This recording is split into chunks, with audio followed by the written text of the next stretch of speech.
Vous ressentez cette lassitude persistante, cette impression d'avoir tout donné sans jamais vraiment récupérer.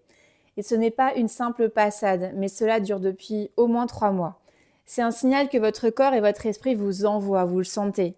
Le burn-out professionnel ou syndrome d'épuisement professionnel n'est pas simplement un excès de fatigue. C'est un épuisement profond, physique, émotionnel et mental qui vous vide progressivement de votre énergie et de votre motivation. Sous la pression constante du stress au travail, des responsabilités, de la performance ou du regard des autres, le burn-out s'installe souvent sournoisement. Vos journées se succèdent, les tensions s'accumulent, votre sommeil se désorganise, votre motivation baisse, jusqu'au jour où, sans prévenir, votre corps ou votre esprit dit stop.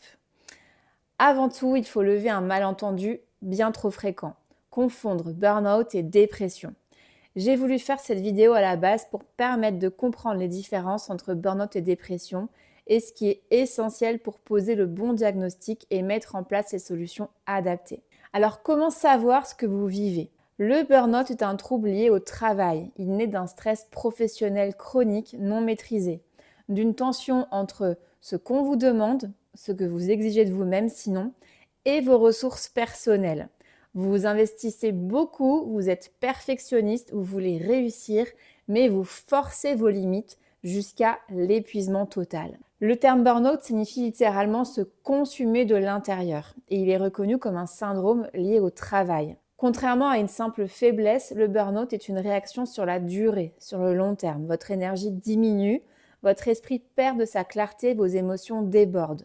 Ce n'est pas seulement une crise de fatigue, c'est un déséquilibre profond qui demande reconnaissance, temps, accompagnement. La dépression, elle, c'est une pathologie beaucoup plus large. Elle ne concerne pas que le travail, elle envahit votre être tout entier, pas seulement votre faire. Vous pouvez être déprimé sans lien direct avec le travail. Il y a un sentiment de tristesse profonde, un vide, un désintérêt pour la vie, une perte d'estime de soi. Tout cela peut être présent. La différence principale réside dans l'origine et la portée du trouble. Le burn-out, c'est donc vraiment lié au travail et ça arrive vraiment chez des personnes très investies, perfectionnistes. La dépression peut apparaître vraiment indépendamment du contexte professionnel et toucher l'ensemble de votre vie.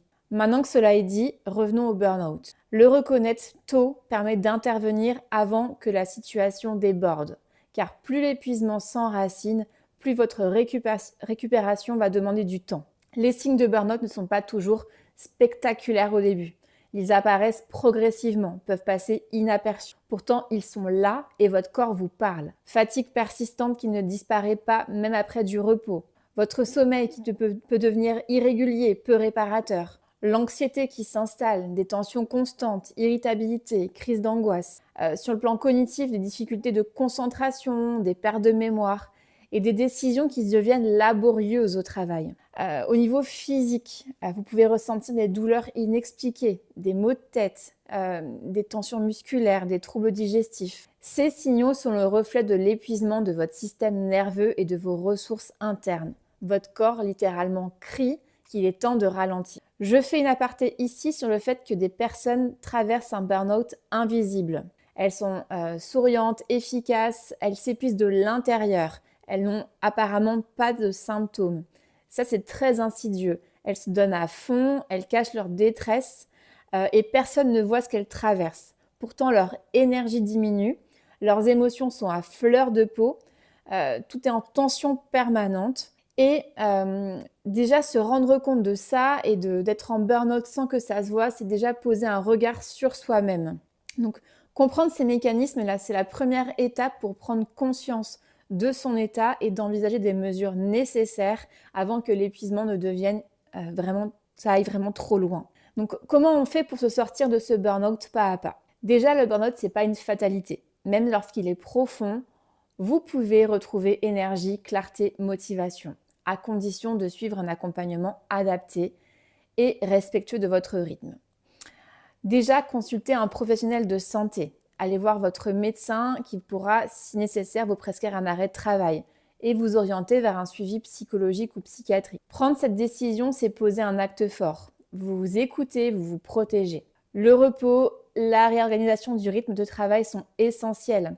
Mettre des limites, faire des pauses dans sa journée, faire des activités qui vous nourrissent aussi. Et parler également de votre expérience, rejoindre un réseau de confiance qui facilite la reconstruction. Et puis, il y a également des méthodes comme l'hypnothérapie qui permettent d'aller plus loin que juste le soulagement des symptômes. On va voir les causes inconscientes qui vont vers l'épuisement, les croyances sur la réussite, le perfectionnisme, etc.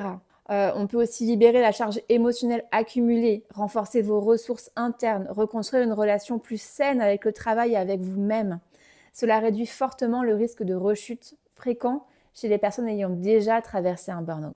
Le burn-out professionnel peut toucher chacun et chacune d'entre nous, quel que soit le poste, le niveau d'implication, salarié, indépendant, soignant, enseignant, dirigeant, étudiant. Si vous sentez que vous êtes concerné, vous n'êtes pas obligé de porter cela tout seul. Il y a des professionnels et des approches adaptées pour vous accompagner, vous aider, pour vous reconstruire votre énergie, votre clarté mentale et votre confiance. Je vous remercie de votre écoute et je vous dis à très vite.